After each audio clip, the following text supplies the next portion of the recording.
Now that wind and solar are the cheapest form of generating electricity and batteries are becoming more and more economic all the time, there's a lot of interest across Canada in renewable energy, wind and solar, down at the municipal level. And we're going to talk to Kirby Calvert, who's with the Community Energy Knowledge Action Partnership, about municipalities and renewable energy. So welcome to the interview, Kirby. Thanks for having me, Markham. So, first of all, let's talk about why municipalities should be or are interested in renewable energy. Yeah, I think there's two parts to that response. The first is that municipalities, I think, are increasingly eager to demonstrate leadership on the climate change file. They recognize that climate change is a real issue and it is creating some challenges for them locally, flooding and extreme heat and all sorts of things. They also recognize that there's an opportunity in being leaders. And approximately, depending on how you count, approximately 60% of our greenhouse gas emissions in Canada can be traced back to municipalities and activities that happen within municipalities. So that's the first thing. And the second reason why I think they want to be involved is the opportunity that I alluded to earlier. So there's renewable energy development is not only the best strategy we have to reduce greenhouse gas emissions, but it is also one of the best strategies that municipalities have to diversify their local economy and making our energy systems locally more efficient and increasing reliance on local energy resources helps to retain dollars and investments in the community. And that's really important at a time when municipalities and communities generally have fewer options.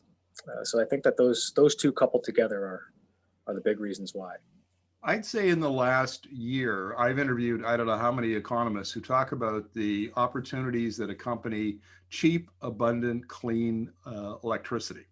And it's an opportunity because it can be generated, in rural municipalities just as it can in cities.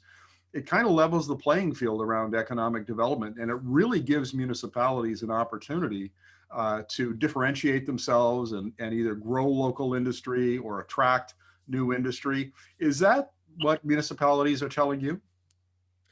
That's exactly right. I mean, all municipalities have access to at least one or two sources of renewable energy. And I think they recognize that developers have a much broader geography with which they can make their investments.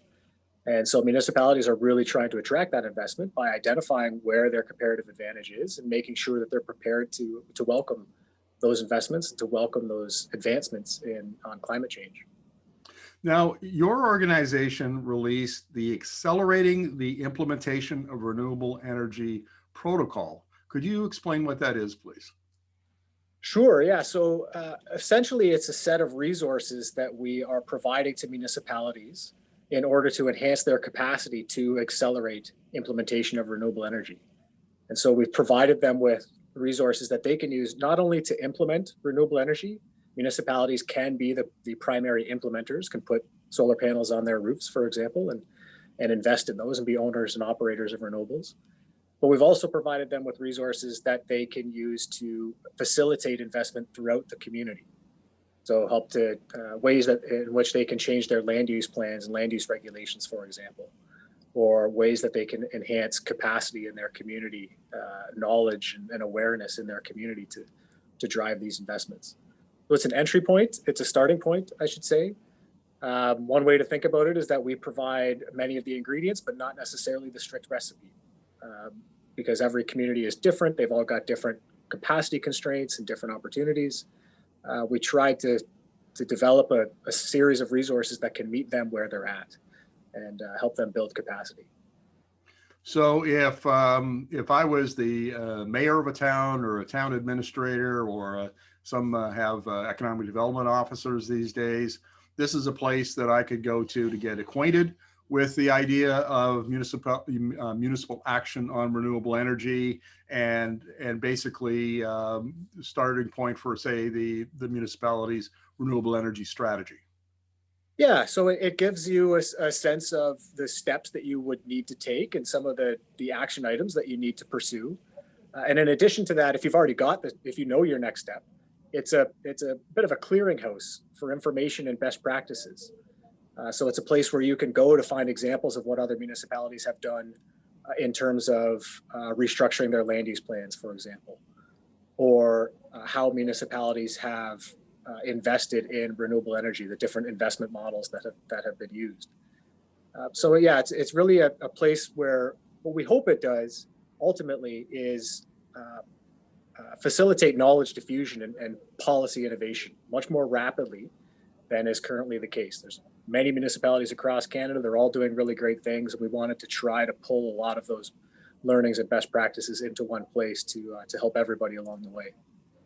Well, let's talk about federal and provincial policy. So in mid-December, the federal government major update of its climate plans, put a lot of money on the table, including a $964 million fund aimed at grid modernization and renewable energy projects. But there are also some provincial governments that are very active in electrification. So we see BC has Clean BC, and Quebec just brought in an electrification strategy. That has to have municipalities fairly excited about the prospect of renewable energy, I would think. I think so as well.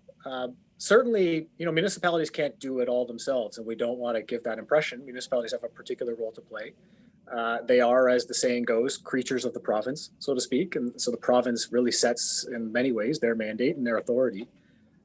And so if provincial governments are serious about electrification, for example, or expanding renewable energy more broadly, the use of biofuels, biomass-based district energy systems, then the first place they need to look are the resources that they're providing to municipalities, because that's where the rubber meets the road. So financial resources that you mentioned are critical to that. In addition, also the legislative capacity that municipalities have and the mandates that they have. Because oftentimes some of the barriers to the diffusion or acceleration of renewable energy are subtle. They are embedded into municipal land use plans, as I mentioned, how cities view themselves as developing and evolving over time is dependent on whether or not they're going to be using local renewables or some other source. And so I think provincial governments also need to provide resources and legislative authority and mandates to municipalities to be thinking about the policies that they need to be applying at a local level to facilitate this. Last question, Kirby. Some of the municipalities, and I'm thinking of Edmonton and Calgary in Alberta, have their own utilities, and they everything from generation to distribution to retail. Is that a particularly unique set of circumstances in Canada, or do we see municipally owned utilities across the country and eager to get in on renewable energy? Certainly a lot of most electric utilities across Canada are municipally owned. The policy context in which they're operating varies tremendously, however. So one of the challenges with local municipalities is that even though in many cases the primary shareholder, the primary owner is a municipality, the utility itself is responding to provincial directives and is responding to provincial energy plans. This is certainly the case in Ontario and the jurisdiction I'm most familiar with. And so there is an ongoing question about what the role of the utility is and the directives to which it should be responding. So they are local in the sense that they operate within our space and within our communities, but they are provincial in the sense that they respond to provincial regulations and are hamstrung in some ways by those provincial regulations. So it's not altogether unique. It lends itself well to there are advantages to having that kind of a relationship with the local utility, but still we need to be very careful and aware of the alignment across utility plans and provincial energy plans and municipal energy plans. Those still need to be stitched together very carefully. Kirby, thank you very much for this information. Really appreciate it. No problem. Thanks for having me.